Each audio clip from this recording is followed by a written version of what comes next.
The third African Continental Free Trade Area Business Forum is currently underway at the Cape Town International Convention Centre.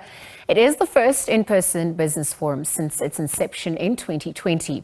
Now, delegates, members of African states and various stakeholders will over the next 3 days discuss ways to advance the flagship project aimed at boosting intra-Africa trade. On that note, let's cross to the team in Cape Town for the latest update on the forum. I believe SABC News reporter Katlego Legodi and video journalist Masabata Ralitabo are covering the story for us. Katlego, good afternoon. Thank you for joining us here. Perhaps you can provide a scene setter. What is happening at the ABF 2023? What's unique about it this time around?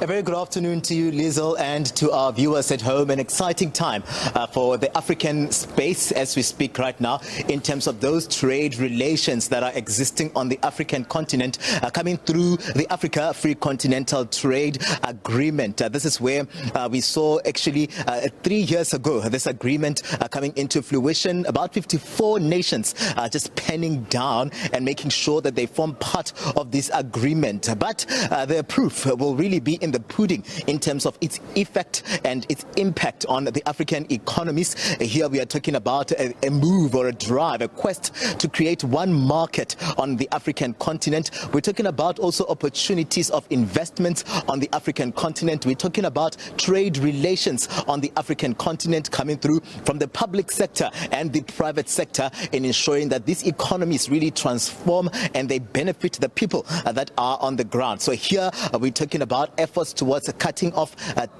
tariffs, efforts towards cutting off the stumbling blocks that have really made trade relations between the African continent or the African countries on the continent really, really hard. But here, just a moment ago, we saw Minister Ibrahim Patel just arriving here. He's going to be giving an opening address to about 1,200 of those delegates that gathered here from early in the morning. They're going to be here, you're right, Liesl, for the coming 3 days on a quest for solutions for Africa. Here we're talking about the economies that have not been doing well and jobs that have been missing in this space. But the hook where this event is concerned this year is around bringing in the private sector to play also an important role in ensuring that there is impact where this Africa Free Trade Agreement is concerned. And I'm going to bring into the conversation now just one guest who's from Kenya coming through, Flora, just to let us in really on how Kenya is doing it. You're coming through at a time whereby we know very well that there's an emphasis on the private sector's role here,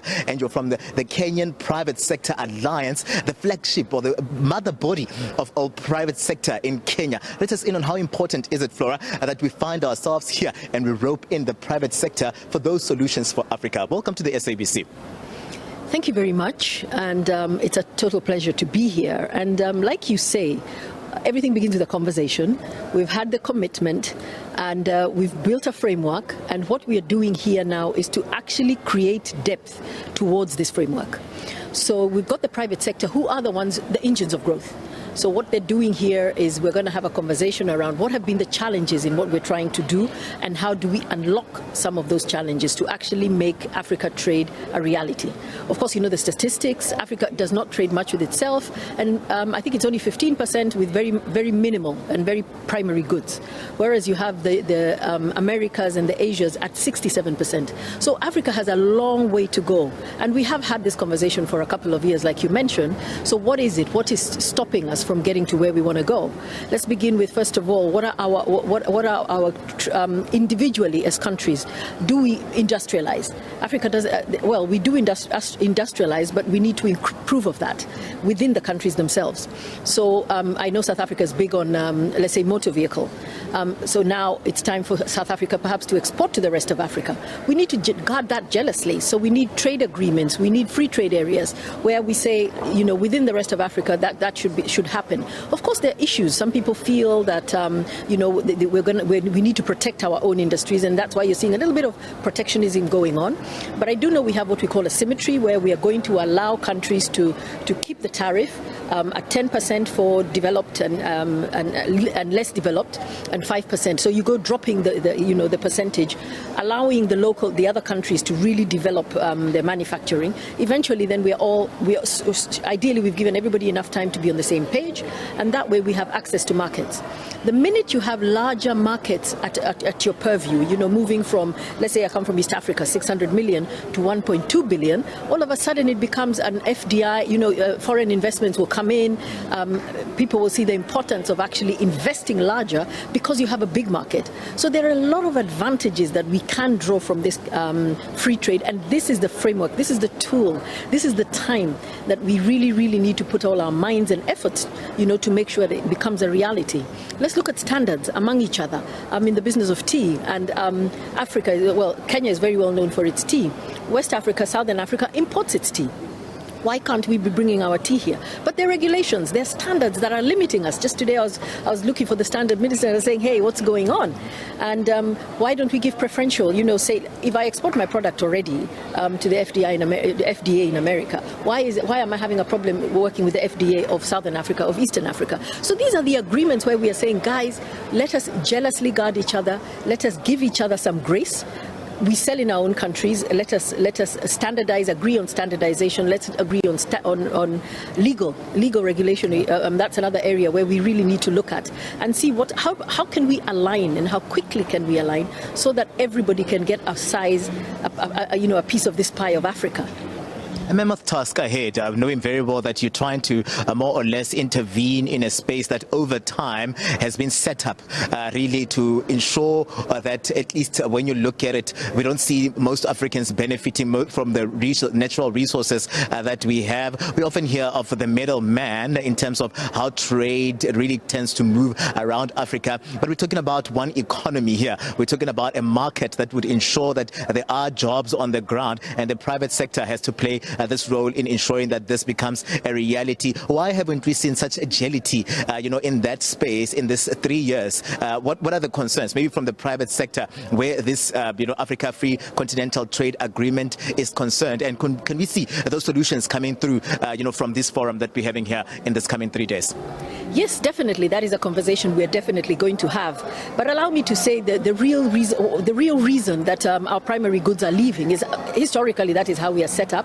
But we do need to industrialize, like I was saying. We need to add the value right here within the continent. So take a product like, minerals. Why don't we clean them, polish them, and make them ready to go out to market from here? It's going to mean reskilling our people, retooling our people, investing, getting the right investors. And South Africa brilliantly did this with the wine. In 1994, when you began this whole wine journey, you brought in agronomists, you brought in economists, you brought in people to teach you how to make the wine, grow the wine, market the wine. And this is what we're saying. So for the minerals that we have in this continent, how do we guard them jealously? How do we build value in the value chain? Remember, that's going to create a lot of jobs, it's going to create a lot of employment, and it's going to leave us with our foreign exchange so that Africa then can trade with Africa. So for me, it's going to be moving up the value chain. I do know right now with the Africa Continental Free Trade, they have 4 priority areas in value chain, which is, I think, agro-processing. A lot of Africa is agro-processing. So why do we take food and take it away, whereas we can, build the value on the continent? We have transport. They were telling us they need something like 250 million airlines. That is a capacity we can build here. South Africa has already done the motor vehicle. Why don't they move now to the wagon, move to the planes? So it's really a commitment that we need to have to prioritize our value chain. So I think the other one was, well, there are 2 others. I think I've forgotten those 2. But there are 4 value chains that we've decided we're going to prioritize as a country, as a continent. And hospitality as well. There you go. So there you go. And sort of really put our efforts together, give each other the grace, and let us go, because if we're losing this value and it's going to the world. Talk shop, often we hear that most of these engagements are just talk shops, but on the ground we don't see those benefits. It's a time that we move, and how can we actually ensure that there is monitoring and evaluation of some of those agreements and trade deals that are signed for here, living here and just coming through next year and the years to come, as we are, of course, on that agenda 2063. Exactly. As you know, what doesn't get measured doesn't get done. So conversations like this, we will have work streams. I do believe there's been a big movement towards it. I believe what happened with COVID, what happened is we all became very insular. Supply chains were really challenged, but it also gave us a lot of opportunity to then start seeing that it is important to build supply chains within your own country, but again, like we're saying, within the continent.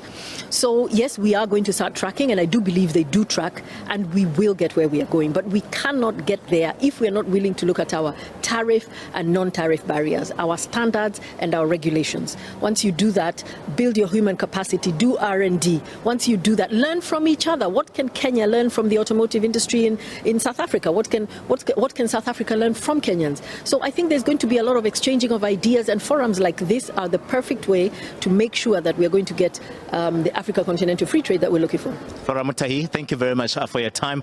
Flora coming through from Kenya. She's from the Kenya Private Sector Alliance, talking about the importance of why we find ourselves here, and critical being those conversations that are going to be had for the coming 3 days. And this is where, of course, South Africa will play a role alongside other 54 nations that have gathered here, and they'll try, by all means, to try and bring solutions. Of course, we're looking at solidifying the economy and making sure that there's movement, direct trade between one nation within the African continent, or within one country to another through this Africa Free Continental Trade Agreement. Lizzle?